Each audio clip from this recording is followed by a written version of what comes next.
사랑하는 우리 성도 여러분, 우리 앞뒤 좌우로 이렇게 인사할까요? 우리 방금 부른 찬양처럼 이렇게 인사했으면 좋겠습니다. 하나님은 나보다 나를 더 잘하십니다. 하나님은 나보다 나를 더 하나님은 우리의 걸음을 인도하십니다. 아멘, 아멘. 정말 이 고백이 우리 안에 있는 이 저녁 되기를 원하고, 또 우리의 모든 예배와 우리의 모든 간구가 이 고백 위에 서 있기를 바랍니다. 우리 같이 하나님 말씀 읽기를 원합니다. 마태복음 5장 1절부터 3절까지의 말씀을 우리 한 목소리로 함께 읽도록 하겠습니다. 마태복음 5장 1절부터 3절까지의 말씀입니다. 찾으신 줄 알고 같이 읽겠습니다. 예수께서 무리를 보시고 산에 올라가 앉으시니 제자들이 나아온지라. 입을 열어 가르쳐 이르시되 심령이 가난한 자는 복이 있나니 천국이 그들의 것임이요. 아멘. 우리가 방금 읽은 이 마태복음 5장은 아마 산상수훈이라는 이름으로 우리에게 잘 알려져 있고, 또 여러분이 신앙생활을 오래 해오셨기 때문에 많이 설교를 듣기도 하고 잘 아시는 본문입니다. 이 산상수훈이라는 말은 예수님께서 산에서 강론해 주신 말씀이라는 의미이죠. 산상수훈을 이해하기 위해서는 먼저 예수님께서 이 천국의 복을 말씀해 주신 이 팔복의 내용이 산상수훈의 첫 부분에 기록되어져 있는데, 이 천국의 복을 말씀해 주신 이 산상수훈의 이 복음의 말씀이 어느 장소에서 기록되어졌는지, 또 어느 장소에서 강문되었는지를 주목할 필요가 있습니다. 1절에 보면 예수님께서 무리를 보시고 산에 올라가 앉으시니 이렇게 되어져 있는데요.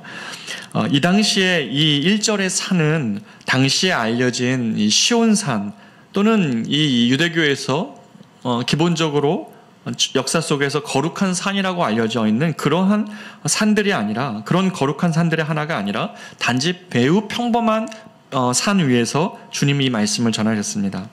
예수님께서는 하나님의 아들로 이 땅에 오셔서 이 천국 복음을 들려주셨지만, 예수님은 항상 이 복음을 전할 편할 곳을 얻지 못하셨어요. 항상 사람들에게 대적당하시기도 하시고, 또 예수님은 머리 둘 만한 편한 곳도 갖지 못하셨다고 말씀하시죠. 당시의 서기관과 바리새인들은 매우 편하고 영광스러운 그런 자리에서 매우 근엄하고 위험 있는 성전에서 오히려 율법의 정신을 훼손하고 있었던 반면에, 이 진리 그 자체이신 예수님은 이 광야로 쫓겨다니시면서 매우 평범한 이 산에서 복음을 전하셨습니다. 특별히 이 평범한 산에 오르신 이 산상수훈의 이 말씀을 왜 평범한 산에 오르셨는가라는 것은 이러한 메시지를 우리에게 주고 있습니다. 예수님께서 오신 이 복음은, 우리에게 강론해 주신 이 복음은 이 평범한 산에 오르셔서 해주시는 말씀처럼 이제는 장소의 거룩함을 구별하지 않겠다는 의미입니다. 무슨 말입니까? 신의 산, 출애굽기 19장에 하나님이 그곳에 임재하셔서 그곳에서만 주님은 말씀을 이스라엘 백성들에게 십계명의 형태로 주셨다면, 이제는 주님이 그런 장소의 거룩함, 이 산에만 올라야 이곳에서만 주님을 만날 수 있다라고 주님 말씀하시지 않는 거예요. 오늘 주님이 우리에게 말씀해 주신 것은, 너희가 하나님께 집중하고 경배할 수 있는 곳이라면 내가 그곳에서 말씀하겠다는 것입니다. 그것이 어느 곳이든지 그곳에서 기도하고 찬송한다면 바로 그곳에서 내가 너를 만나주겠다는 말씀입니다. 여러분, 아침에 출근할 때 사람들이 많이 있죠. 그리고 이어폰 꽂고 또 이렇게 많은 틈 사이에서 간다 할지라도 그곳에서도 예배할 수 있다는 말입니다. 내가 말하는 곳은 장소의 제한이 없다는 것입니다. 구약의 백성처럼 저 반드시 신의 산에 오르거나 어떤 특정한 장소에 가야만 되는 것이 아니라, 아무리 주변이 분주하고 내 삶이, 내 처한 장소가 시끄럽고 복잡해도 내가 그곳에서 주님을 경배한다면, 집중한다면 그곳이 바로 하나님의 말씀이 선포되어질 수 있는 장소라는 의미를 가르쳐 주신 것입니다. 주님이 특별히 말씀하신 장소가 마태복음에는 여러 번 나오는데요. 주님께서는, 그리스도께서 이 사람의 집에 들어가셔서 그곳에서 하나님 나라 왕국에 대한 감추인 비밀들을 그 집에 들어가셔서 전하셨다라고도 말씀하시고, 마태복음 6장 17절에 보면 사람들 가운데 서서 평지에서 설교하시는 평지 설교도 나옵니다. 집에서도 강론하시고 산에서도 강론하시고 평지에서도 설교하신다는 거죠. 사람들 틈에 서서. 즉 예수님은 이 사람들의 수준과 그리고 사람들의 위치로 자신을 낮추시는 하나님이십니다. 그렇기 때문에 여러분 수요일날 이 자리에 나오셔서 주님을 사모하는 여러분의 마음의 중심 너무 잘 알지만 동시에 우리가 살아내야 될 삶의 현실을 부정하고 살지 마십시오. 그 자리는 반드시 견뎌야 되는 장소가 아니라 하나님은 그 자리에서도 자신의 무릎을 낮추시고 우리에게 삶의 자리에서 주님은 찾아오시고 말씀하시는 분이시라는 사실을 잊지 마시기를 바랍니다. 하나님은 멀리 계시는 하나님이 아니시라 우리의 삶의 자리에 내려오셔서 우리를 진리로 이끄시고 힘주시고자 하시는 분이시라는 사실을 기억하시기를 바랍니다. 그러나 또 하나 잊지 말아야 될 것은 마태복음의 전체적인 주제는 뭐냐면 예수님이 하나님의 아들이시며 왕이시라는 사실을 계속 강조하는 게 마태복음인데 그래서 주님이 우리 주변에 있을 법한 매우 평범한 산에서 강론하시면서 오늘 성과 속을 구별하지 않는다고 제가 앞에 말씀하셨지만 동시에 주님은 마태복음 5장 1절에 보면 이렇게 얘기하시죠. 예수께서 무리를 보시고 산에 올라가 그 다음에 뭐예요? 앉으시며 이렇게 되어 있습니다. 앉으시니. 바로 이게 무슨 말입니까? 이 앉으시다는 말씀은 당시에 강론이 이루어지는 어떤 자리에서 일어나는 보편적인 현상의 보편적인 상태의 모습이라고 얘기할 수도 있지만 마태 사도는 그렇게 강조하시는 게 아니죠. 예수님께서 이 말씀을 매우 평범한 자리에서 우리의 삶의 자리에서 우리에게 낮추셔서 말씀하시지만 동시에 예수님의 말씀의 내용과 그 분의 위엄을 볼 때는 예수님께서는 지금 하나님 나라의 율법을 선포하시는 왕이신 하나님으로 와 계신다는 거예요. 여러분의 삶의 자리에서 주님이 말씀하실 때는 적당한 교훈으로 우리에게 말씀하시는 것이 아니라 하나님은 왕으로서 보좌에 앉으신 왕으로서 재판장의 위엄에 앉으신 그 왕으로서 주님은 지금 말씀해 주신다는 것입니다. 그렇기 때문에 이 사실을 염두에 둘 때 우리가 산상수훈의 말씀을 적당한 교훈으로 들으면 안 된다는 것입니다. 우리가 간혹 주님을 생각할 때에 우리의 영혼을 구원하시는 그 구세주로서 주님의 말씀을 듣는 태도가 잃어버릴 때가 있어요. 지금 나에게 말씀하시는 주님이 나의 영혼을 구원하시는 구세주로서 나에게 말씀하시는 것이 아니라 적당한 교사로 말씀하시는 것으로 보이는 태도로 우리가 주님께 나아갈 때가 있다는 것이죠. 자신 한번 잘 점검해 보십시오. 귀에 단 말씀 취하고 내가 할 수 있는 것은 취하고 내가 할 수 없는 것들은 버리고 내가 듣기 어려운 말씀은 버려버리는 이러한 적당한 행동의 변화를 추구하는 것 정도의 교사의 말씀 정도로 듣는 그런 신앙 있잖아요. 그거 매우 위험합니다. 많이 알고 있는 것 같으나 변하지 않는 거예요. 내 앞에서 왕으로서 구세주로서 지금 나에게 나의 영혼이 살아나야 되고 거듭나야 되고 이 세상으로부터 건짐을 받아야 되기 때문에 주님이 주시는 말씀으로 우리가 들어야 된다는 것이죠. 교훈의 말씀으로 듣는다면 예수님의 가르침은 문제가 있어요. 왜냐하면 우리가 교훈의 말씀으로 주님의 말씀을 들으면 예수님의 가르침은 절망만 줘요. 왜 그럽니까? 이상적인 의미밖에 안 되거든요. 자신 한번 정직히 돌아볼 때 오늘 뒤에 오늘 다루진 않겠지만 마태복음 뒷부분에 보면 주님은 우리에게 마음이 청결한 자를 요구하십니다. 그런데 자신을 정직하게 돌아볼 때 우리가 마음이 청결한가요? 여러분의 영혼을 볼 때에 마음이 청결한 자가 주님 앞에 복을 얻는 자라고 주님이 얘기하죠. 그들이 하나님을 볼 거라고 얘기합니다. 마음이 청결하지 않으면 하나님을 볼 수 없다고 얘기하는 것입니다. 그런데 여러분 영혼을 볼 때 마음이 청결한가요? 때때로 나오는 이러한 부패의 모습들, 악한 모습들, 본성이 악하구나라는 것을 깨닫게 되는, 내가 본성으로 하나님 앞에서 마음이 청결하다고 내가 말할 수 없는 우리 자신을 늘 대하는데, 이러한 우리 자신을 볼 때에 마음이 청결해야 된다고 말씀하시는 것을 들을 때에 이것은 노력하면 할수록 이룰 수 없는 이상입니다. 우리가 어떻게 마음이 청결합니까? 정직하게 자신을 볼 때요. 그렇기 때문에 이룰 수 없는 이상을 쫓는 것이 신앙같이 버거울 때가 있어요. 아니 주님 이거 할 수 없는 일인데 왜 자꾸 하라고 하십니까? 처음에는 은혜 받아서 할 수 있을 것 같은데 조금 지나면 할 수 없는 거예요. 예수님 말씀은 더더욱 어렵습니다. 산상수의 말씀은 더더욱 어려워서 무척 피곤하고 무척 불행과 무기력에 빠지게 될 수가 있어요. 예수님 말씀을 교훈의 말씀으로 듣는다면요. 근데 만일 예수님을 우리가 좋은 교사로 대하는 것이 아니라 좋은 교사로만 대한다면 이룰 수 없는 기준을 세워놓고 우리를 고통하게 하는 분으로 주님을 대하게 되지만, 그러나 우리가 위로부터 정말 거듭나서 주님을 구세주로 받아들인다면 주님은 우리에게 단순히 교훈하기 위해서 오신 분이 아니라 어떤 사람이 되어야 되는지 가르쳐 주신 대로 우리를 만들어 주시기 위하여 오신 분이세요. 내가 결심해서 마음이 청결해지는 것이 아니라 주님이 우리의 영혼이 청결하여서 아버지를 바라볼 수 있는 심정으로 만들어주기 위하여서 주님은 우리에게 찾아오신 분이시라는 것이에요. 그렇기 때문에 하나님 말씀을 대할 때 교훈으로 대하지 마십시오. 그러면 우리는 버거워질 겁니다. 그러나 나에게 오셔서 구원주로 오셔서 마침내 이러한 존재로 바꾸어내시기 위하여 오신 주님이라고, 그런 구세주라고 믿는다면 하나님의 말씀은 우리에게 생명의 말씀이고 소망하게 되는 말씀이 될 것이라는 것이죠. 산상수훈의 말씀은 그래서 거듭나지 않은 자들에게는 절망만 안겨줍니다.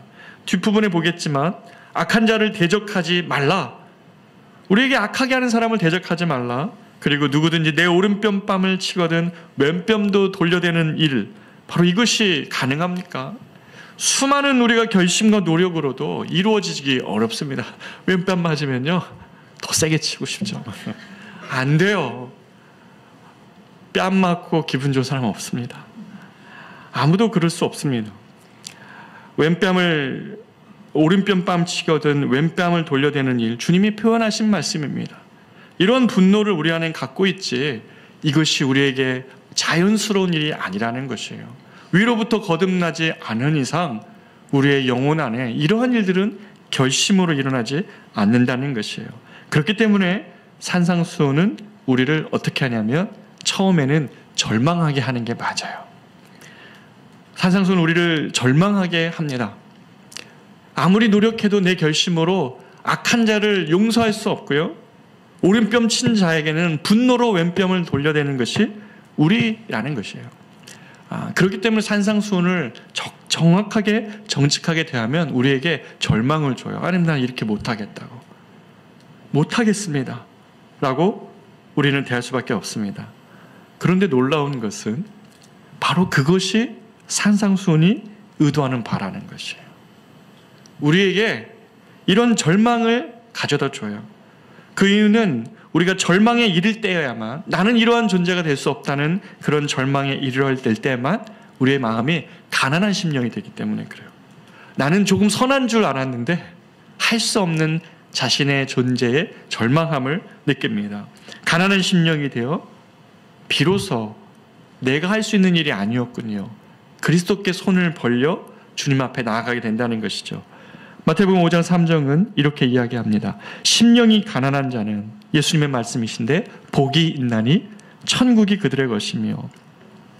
오늘 우리의 본문은 이 천국을 말씀하시는 이 마태복음 5장의 내용 중에 첫 번째 원칙을 말씀하십니다.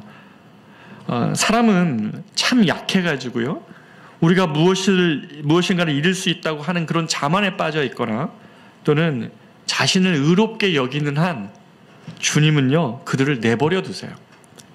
그가 무언가 자만에 빠져 있거나 그리고 자신을 의롭게 여기는 하는 삶의 방식을 취하고 갈 때는, 그렇게 관계할 때는 하나님은 그를 그냥 내버려 두신다는 것이에요.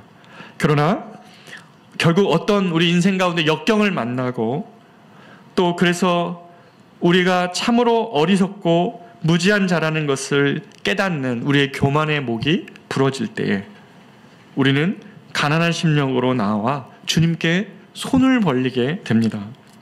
그렇기 때문에 이 오늘 말씀을 어떤 아더핑크라는 청교도는 이렇게, 청교도 목사님은 이렇게 설명을 합니다. 예수 그리스도의 왕국에 들어갈 수 있는 유일한 근거는 소유가 아니라 가난이다. 심령이 가난한 자가 천국이 그들의 것임이라는 것이에요.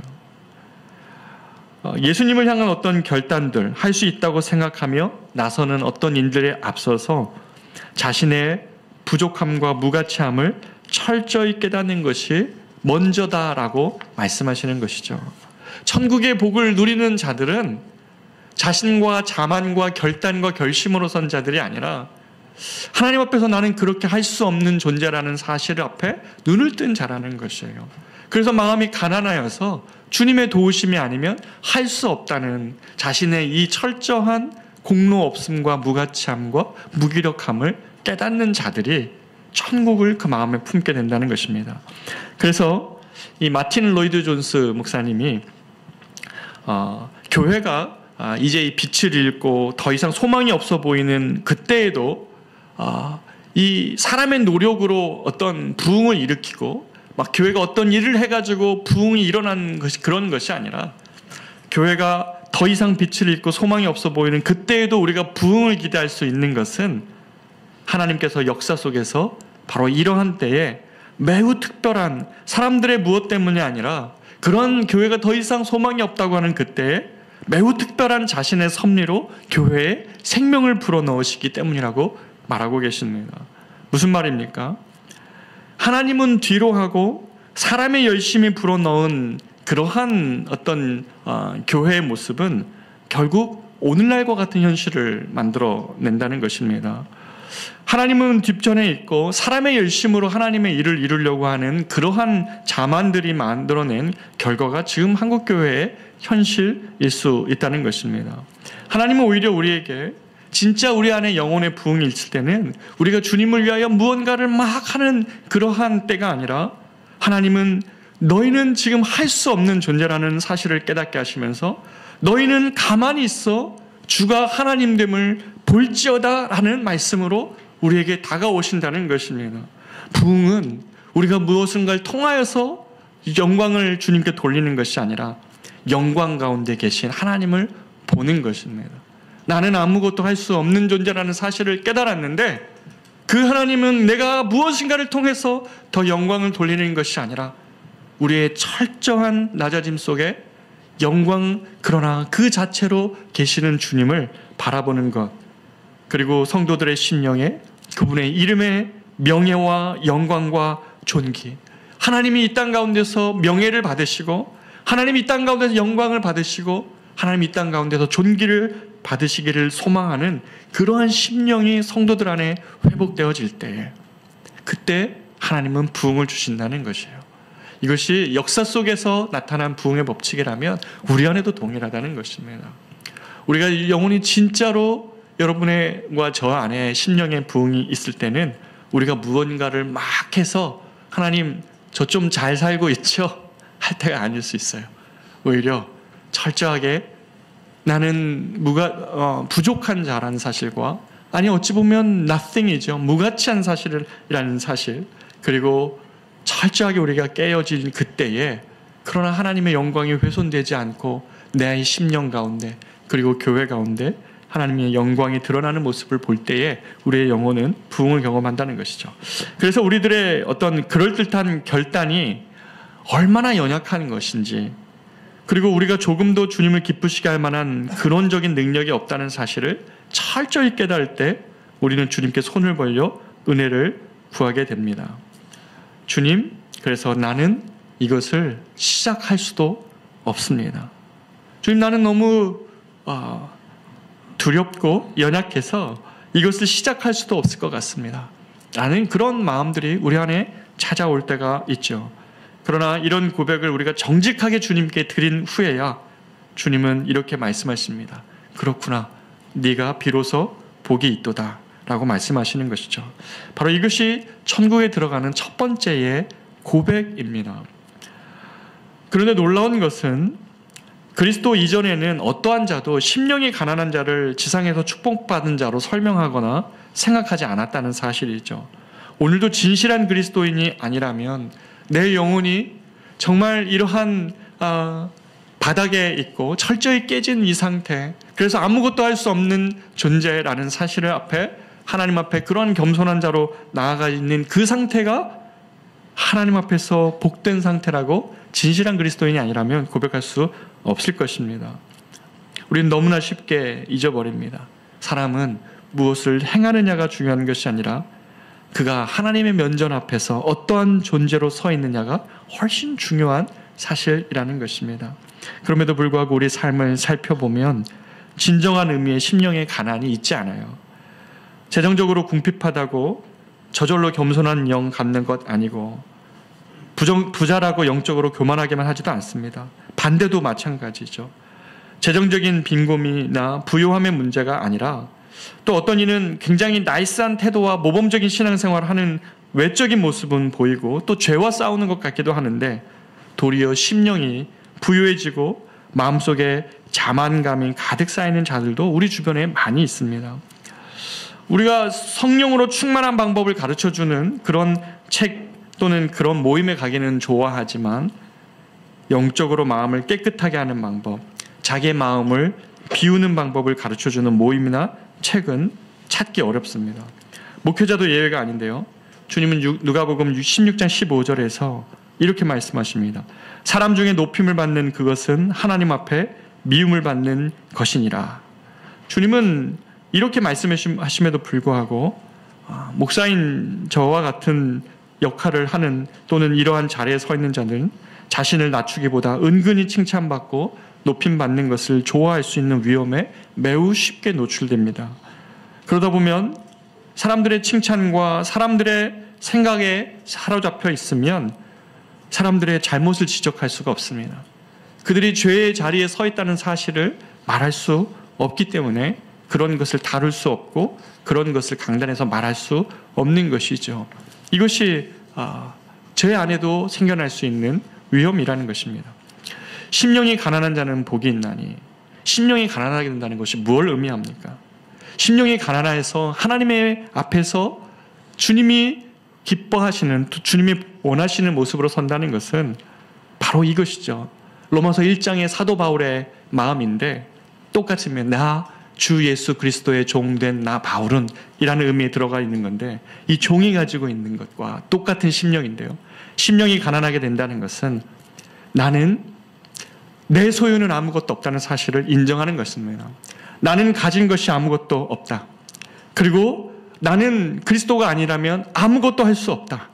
그리고 나의 모든 필요는 주님께로부터 온다라는 사실을 인정하는 것입니다.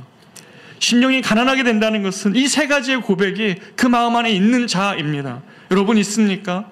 내가 가진 것이 나의 것이 아니라는 사실을 여러분 인정하십니까?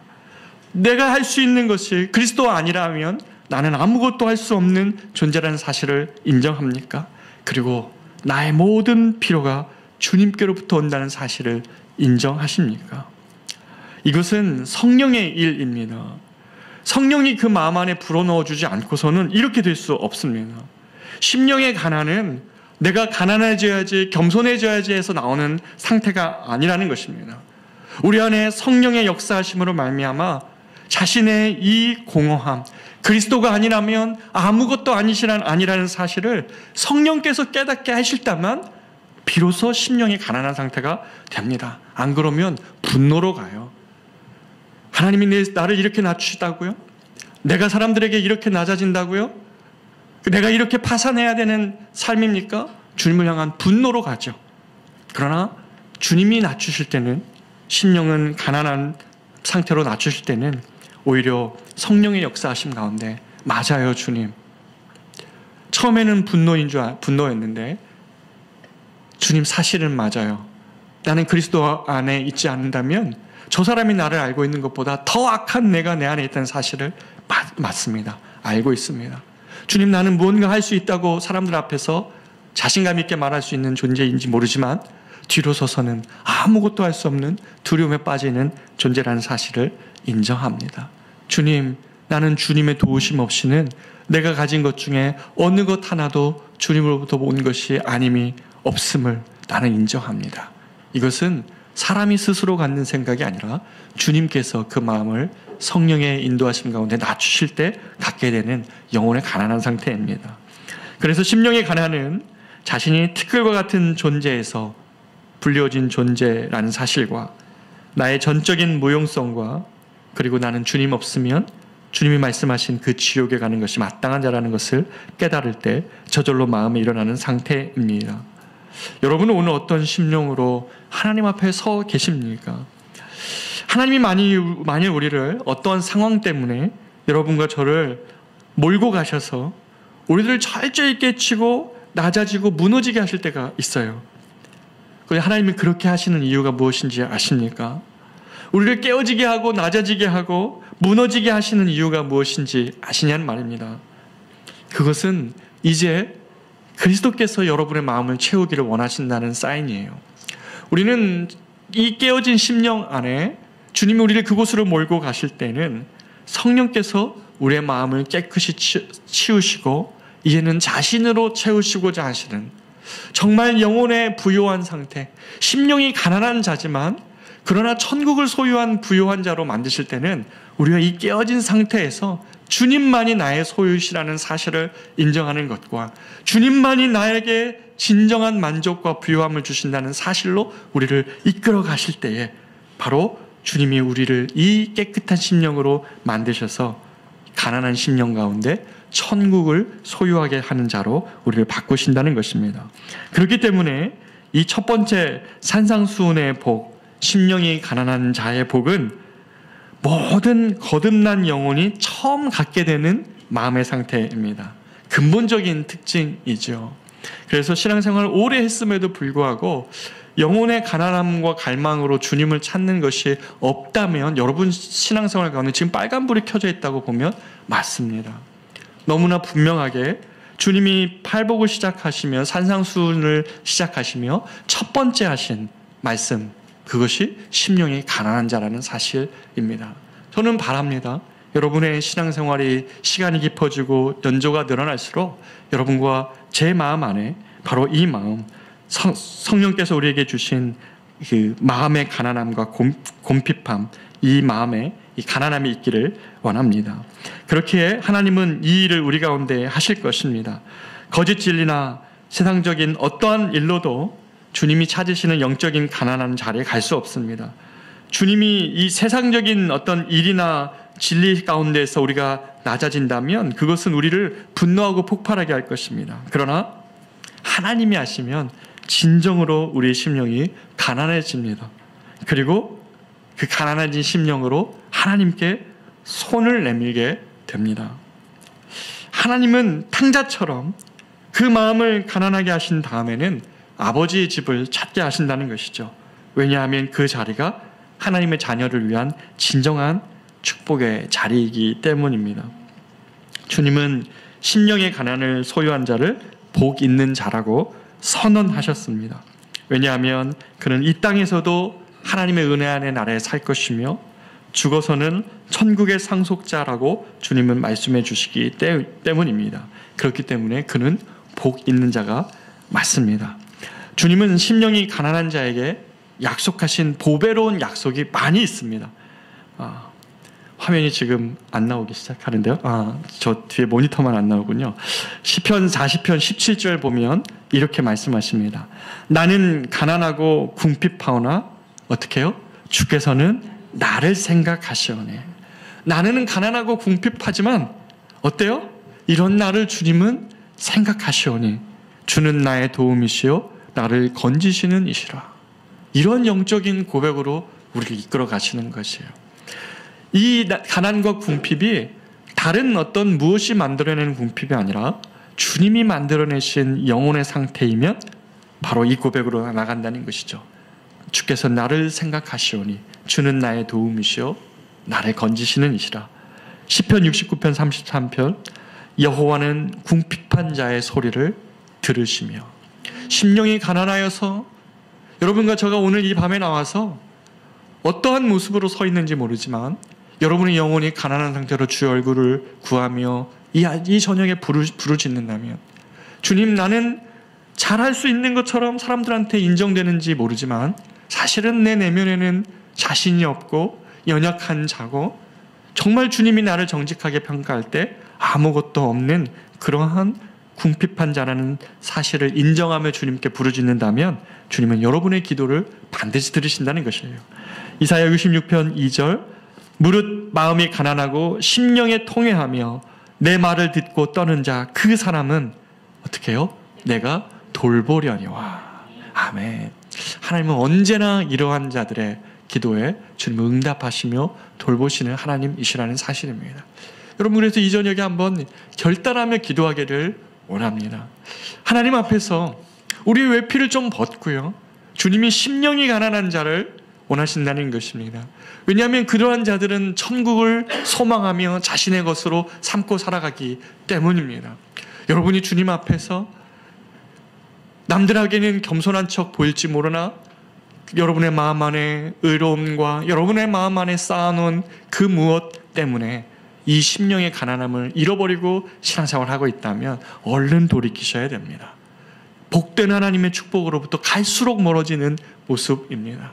그러나 주님이 거듭나게 하신 자의 첫 번째에 주님이 요구하신 마음 상태, 그는 심령이 가난한 자입니다. 우리가 이 시간에 같이 한번 찬양하고 기도하기를 원하는데요, 심령이 가난한 자라는 찬양입니다. 이게 팔복을 배경으로 한 그런 찬양인데요, 우리가 이 찬양 부르면서 이렇게 기도했으면 좋겠어요. 주님, 우리에게 이 심령의 가난을 더욱더 풍성하게 하옵소서. 말이 모순되죠. 심령의 가난을 더욱 풍성하게 하옵소서. 이거 모순 같지만 사실 이게 진짜 복이에요. 하나님은 저와 여러분의 마음 가운데 여러 가지 인생에 앞으로 계획이 잘 풀리지 않고 또 어떤 누가 뭐라 하지 않는데 여러분 마음 가운데 있는 불안함, 염려, 근심, 걱정들이 우리 삶을 계속 짓누를 때가 많이 있습니다. 남들에게는 기대를 받는 자일지 모르나 정직하게 자기를 볼 때는 너무나 아무것도 할 수 없는 자기 자신에 대한 두려움과 불안함이 있을 수 있어요. 그러나 주님은 이렇게 심령이 가난한 상태가 될 때에 비로소 네가 아무것도 할 수 없다는 존재라는 사실을 인정하고 있구나. 네가 나의 안에 거하지 않으면 누구 한 사람 용서할 수 없고 누구 한 사람에게 선을 베풀 수 없고 누구 한 사람, 아니 너 영혼 자체에 천국이 없다는 사실을 나는 너무 잘 안다. 주님 우리에게 이렇게 말씀하실 것입니다. 그러나 심령의 가난함으로 주님, 나는 주님 없으면 아무것도 할 수 없습니다. 주님, 나는 주님께로부터 받은 것만 가지고 있습니다. 주님, 나는 주님이 나의 평생을 공급하실 유일한 분이시라는 사실을 인정합니다. 이러한 고백으로 나아갈 때 주님은 우리 안에 찾아오셔서 자신을 우리 안에 채우시고 하나님이 나의 전부라는 고백과 천국이 우리에게 약속되어 있다는 사실을 인정하며 살아가게 합니다. 이것이 진정한 의미에 부여한 것이죠. 그렇기 때문에 주님은 심령이 가난한 자가 복이 있다고 말씀하시는 것입니다. 우리 이 시간에 이 찬양으로 주님께 나아가겠습니다.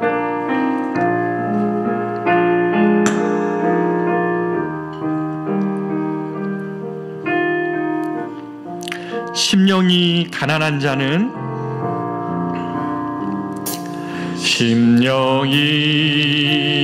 가난한 자는 천국이 저희 것이요 천국이 저희 것이요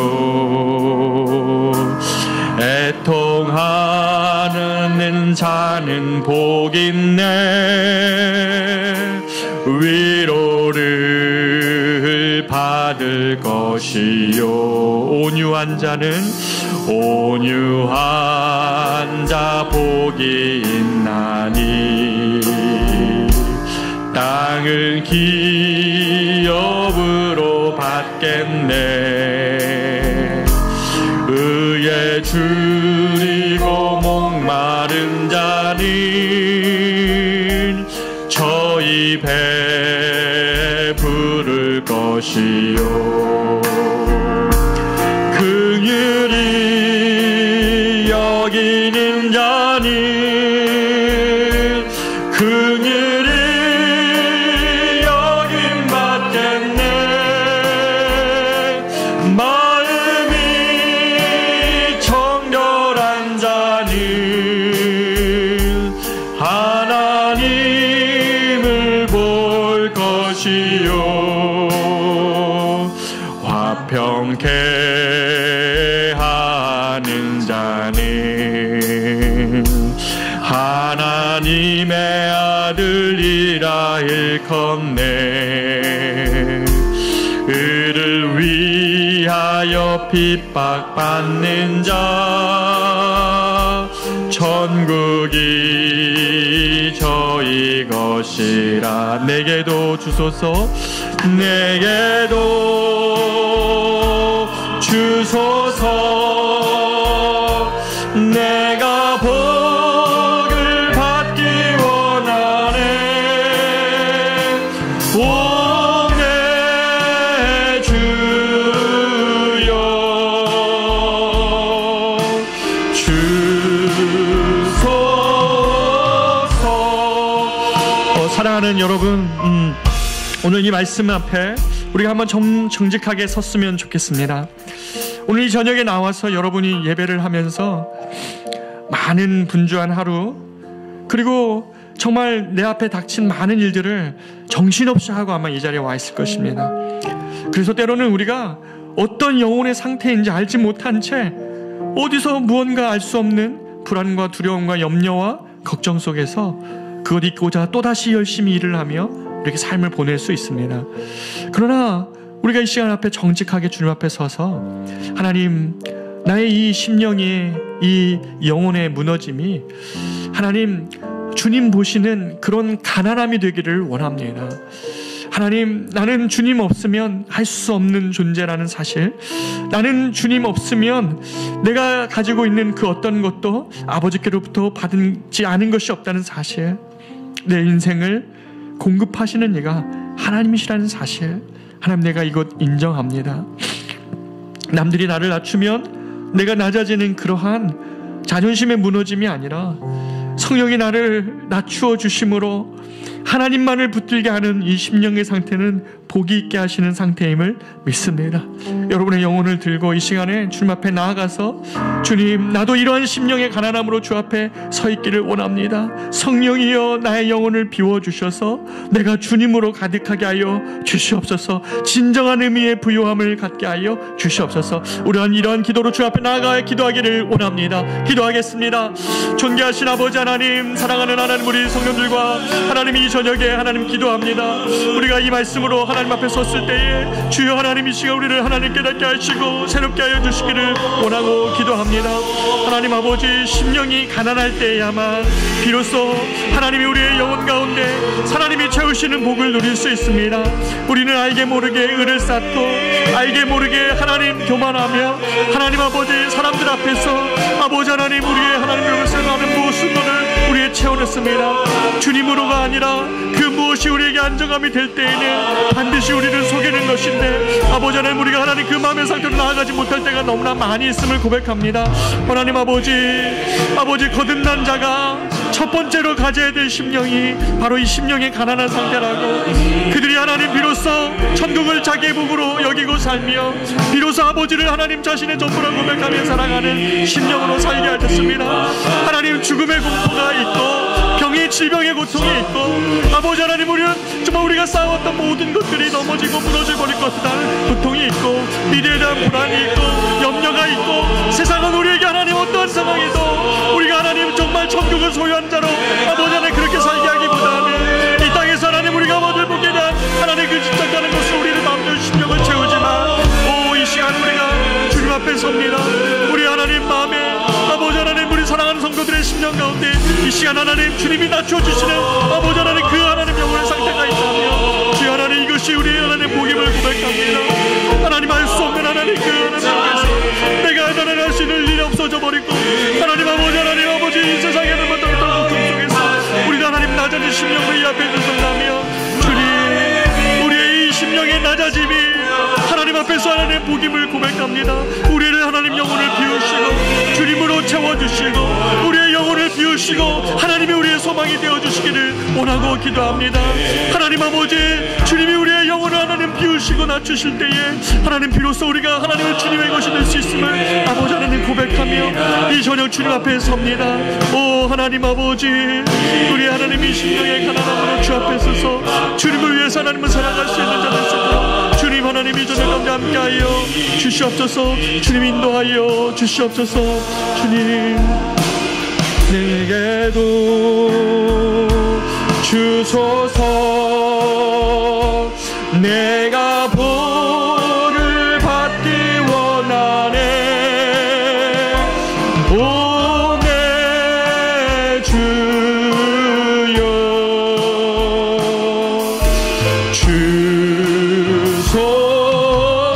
주소서. 우리가 이 시간에 한 가지 더 위해서 기도할 때에 여러분 오늘 특별히 이 자리에 오신 분들 중에는 주님께서 주님의 몸된 교회를 세우기 위하여 무언가 직분을 맡으신 분들이 많이 계십니다. 우리가 이 학기를 시작하면서 하나님 내게 맡겨진 일들이 아버지 하나님 나의 힘과 능력으로 할 수 없는 것임을 고백합니다. 하나님 주님이 나에게 맡겨진 일들을 진정으로 하기 위하여서는 나의 마음이 가난하여서 주님이 주신 자원으로만 하지 않는다면 아버지 나는 열심히 하고도 나의 의만 쌓거나 또는 지치거나 둘 중에 하나밖에 될 수 없습니다. 주여 주님이 나에게 맡겨주신 일들을 내가 이 가난한 심령으로 감당하기를 원합니다. 특별히 우리 사랑하는 우리 청년들도 이 자리에 많이 있는데요. 여러분의 하나님 인생을 이끌어갈 때에 여러분 정말 최선을 다해 공부하십시오. 최선을 다해 준비하십시오. 그러나 여러분의 인생을 진정으로 인도하시는 이가 하나님이심을 인정하십시오. 그럴 때에 여러분의 인생이 여러분의 수고로 감당해내는 인생이 아니라 하나님의 은혜와 하나님의 인도하심 가운데 인도해 가시는 인생이라는 것을 인정하게 될 것입니다. 우리가 이 시간에 주여 주의 도움과 능력이 필요합니다. 나는 그런 자입니다. 겸손하게 주님 앞에 인정하며 우리의 이 여름 지난 겨울 가을 사역을 주님께 의탁하며 나아가 기도하기를 원합니다. 기도합니다. 존귀하신 아버지 하나님 기도합니다. 우리 커맨시 교회가 이제 하나님 이 학기를 앞두고 있습니다. 여러 가지 일들을 우리가 맡아서 하나님은 주님의 본된 교회를 위하여 우리가 감당하기를 원합니다. 하나님 이럴 때에 우리의 하나님으로부터 우리의 능력으로는 아버지 하나님 일들을 감당하는 아버지 하나님 우리의 결심과 결단도 아님을 고백합니다. 아버지 하나님 성령이 주신 하나님의 은혜와 능력으로만 하나님 일을 감당할 수 있는 자들임을 고백합니다. 오 하나님 아버지 우리 심령의 가난함으로 우리가 두 손을 펴 하나님의 은혜를 구하며 나아갈 때에 오 하나님 아버지 그들의 심령이 가난할 때 그들이 진짜 천국의 복을 삼는 자들이라고 주님 말씀하여 주셨습니다. 이것이 하나님 거듭난 자의 첫 번째 심령이라고 주님이 말씀하여 주시는데 우리 하나님 이러한 마음을 잃어버린 채 아버지의 신앙생활을 하고 하나님 주의 일을 감당하려고 했다면 오 이 시간에 아버지의 하나님을 구해 나아갑니다. 성령께서는 우리 가운데 함께하여 주셔서 이 가난한 심령으로 주님 앞에 편 하나님의 손 위에 하나님이 주시는 능력과 위엄과 하나님이 주시는 하나님의 그 힘으로만 하나님의 주의 일을 감당할 수 있는 저희들 되게 하여 주십시오. 사랑하는 우리 청년들을 축복합니다. 저들의 인생에 아버지의 많은 것들을 준비하는 최선의 하나님의 시기입니다. 주여 저들에게 지혜 주시고 힘과 능력을 주시옵소서. 그러나 아버지 하나님 그것이 하나님 저들의 인생의 전부가 되지 아니하고 저들의 하나님의 인생을 이끌어가신 하나님을 인정하며 나아갈 때에 사랑하는 우리 청년들의 걸음과 인생을 인도하여 주시고 저들의 하나님 걸음 가운데 하나님 되심을 인정하게 하여 주시옵소서. 오 하나님 그래서 너희는 가만히 있어 내가 하나님됨을 인정하는 하나님 본것이 나가시는 하나님 음성을 듣고 나아가시는 자들 될 수 있도록 인도하여 주시옵소서. 주님 존귀하신 하나님 아버지 오늘 하나님 이 저녁에 우리가 이 심령이 가난한 자는 복이 있나니라는 주님의 말씀으로 하나님 앞에 나아갔습니다.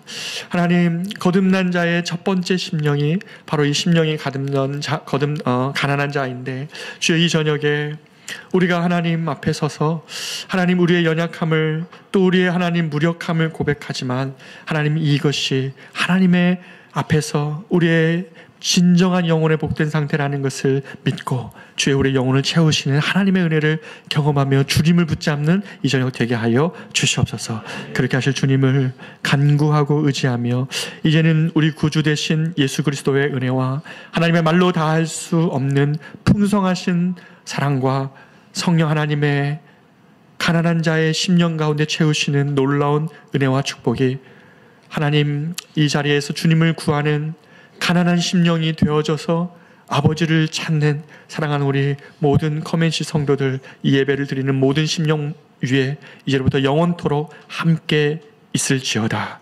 아멘.